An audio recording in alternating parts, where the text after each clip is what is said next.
Hi, this is Stu Johnson, and I'm going to take you through Network Marketing 101. And essentially, this is a short course on network marketing and how it works, why it really works, and how it's possibly the most ethical and moral way to conduct any business. If you're watching this for the first time, try and have an open mind as to some of the stuff I'm going to show you is unconventional, unorthodox, and a lot of people don't know about it, and they should. First of all, in network marketing, there are four things. So let's go ahead and take a look at the four things. There are no employees, there are no accounts receivable, there are no accounts payable, and there's very little or no overhead. You may look at that and you may say, that's crazy. There's no way that's going to work. But it does work. And I suggest that whoever you are, you should do your due diligence and investigate before putting the gavel down and saying that something doesn't work that you don't really know about. So this is very possible in network marketing. In fact, it happens every day, and it happens all the time.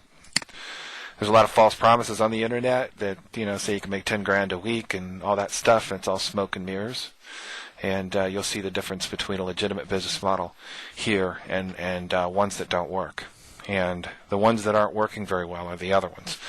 But before we get over to talking about that, let's talk about some of the things that we need to look for when we are investing in any vehicle. And the things we need to look for fall into four categories. The first category is an expanding market. So you want to look for a huge expanding market.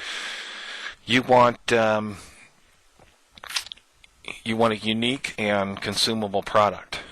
So every time somebody gets to the bottom of a box or the bottom of a bottle, you want them to buy another one.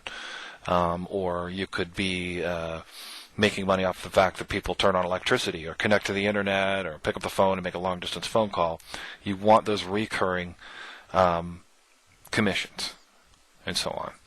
And they need to be, of course, unique and consumable. And unique is essentially, if your product isn't unique, then you're going to compete on price and in terms and distance from the customer, all which are pretty much cutthroat. And if somebody can get it for a lot cheaper than you, they're probably going to beat you. In short, if you compete on price, you're probably not going to end up winning a whole lot except for a headache. And consumable is something that you can get to the bottom of, something that is that you consume it, it's gone, you need another one, you need to purchase another one. Those are recurring commissions, once again, are the things you need. And then there's timing and trends. And timing and trends is essentially this. If you study trends, you'll see that the baby boomer generation creates the biggest trends. And the reason why is that there's 1 billion of them. And 1 billion is a huge number. A billion minutes ago, I think it was sometime back when Caesar was walking around. So just to wrap your head around what a huge number that is, it's like that's how big it is. It's enormous. And there are 1 billion baby boomers out there. So the trends are all made by the baby boomers, or at least the ones that we consider to be relevant. And winners and people that make a lot of money are always in front of trends, and the losers disregard the trends and they don't pay any attention. So again, the baby boom generation creates the largest trends in the world. The baby boomers were born between 1946 and 1964. And they are 33% of the population, and they control 65% of all the money in the United States.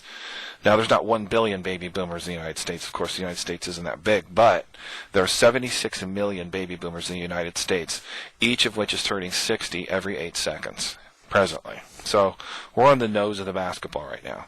And, of course, there's 76 million here, and there's 924 million in the rest of the world that are going to be making decisions.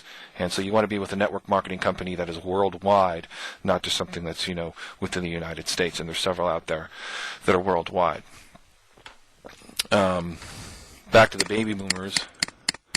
Once again, they constitute 1/3 of the population, and they control 65% of the money. And just for illustration purposes, and it's not real good art, but we're going to give it a shot.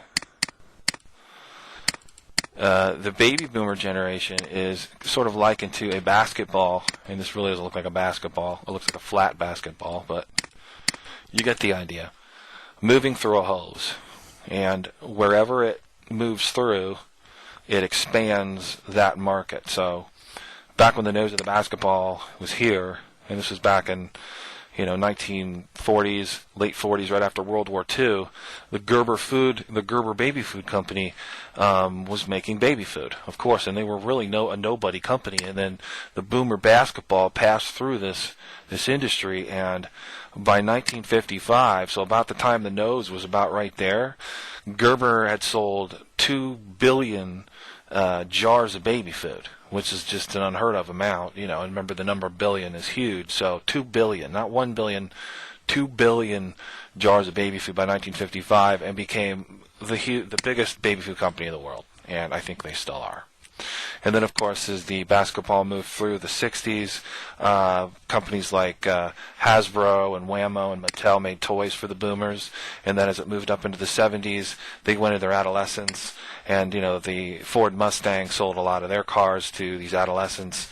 Burger King fed them in college. And then when the nose got about right here, the real estate boom started and continued well into the late 80s and then dropped off.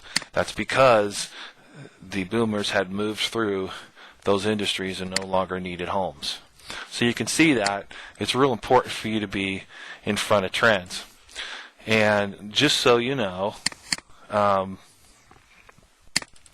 the front of the basketball and the back of the basketball are separated from 15 years. So 15 years from here to here, and I know it looks like a lot more on here, and it's not to scale, but it's 15 years. So it's a long time.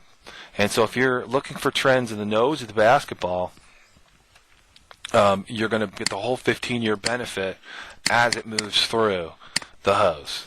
As if you started here and got in later, you wouldn't do as well. And you'd need to be an expert if you were working the back, but average Joe can make money off these trends by working the front of the basketball. Doesn't really require a whole lot.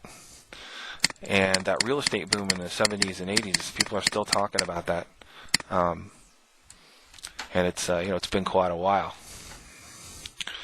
So remember, if you're marketing a product on the front end of the basketball, you can be an average Joe and make good money. If you're marketing something on the back, you better be an expert, because you're going to have a lot of competition back here, and it's not going to naturally, money's not going to just pour into your wallet back here, but it will up here.